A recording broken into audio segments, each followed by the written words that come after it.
ज्योतिषशास्त्रामध्ये वेगवेगळे प्रकार आहेत, जसं की आता वैदिक ज्योतिषशास्त्र किंवा अंक ज्योतिषशास्त्र किंवा हस्तरेषा हे एक शास्त्र आहे. रत्नशास्त्र हा एक परत पुन्हा वेगळा प्रकार आहे. तर या सगळ्या शास्त्रांमध्ये सर्वात प्रभावी असं शास्त्र कोणतं आहे? माणसाला एखाद्या विशिष्ट ग्रहाची ऊर्जा कमी आहे, समजा मी समजला चंद्र 2 नंबर, अंक ज्योतिषशास्त्रामध्ये 2 नंबर हा चंद्राचा आहे. चंद्रमा मनसो जातः. जगामध्ये जेवढे वेडसर लोक दिसतात किंवा रस्त्याने वगैरे जाताना वगैरे दिसतात, ते एखाद्या तुम्ही ज्योतिषकार जरी नसल्यानं जर म्हटलं की खूपच हे वगैरे ते याचा चंद्र डिस्टर्ब आहे असं जर म्हटलं तर तुमचं म्हणणं परफेक्ट राहील.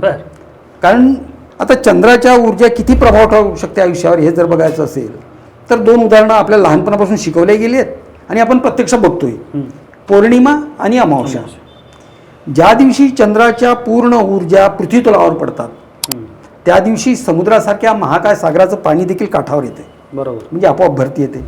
जो चंद्राच्या ऊर्जाचा प्रभाव पृथ्वीवरील 70 ते 72% पाण्यावर पडतो, तोच चंद्राच्या ऊर्जाचा प्रभाव मनुष्य देहातल्या 70 ते 72% पाण्यावर पडतो. म्हणजे दोन्ही भूतखेत वगैरे या संकल्पना काही नाही, या मनाची बिघडलेली अवस्था आहे. कारण त्या चंद्राच्या ऊर्जा डिस्टर्ब झाल्या आहेत त्या काळामध्ये, म्हणून ते तसे प्रकार घडतात.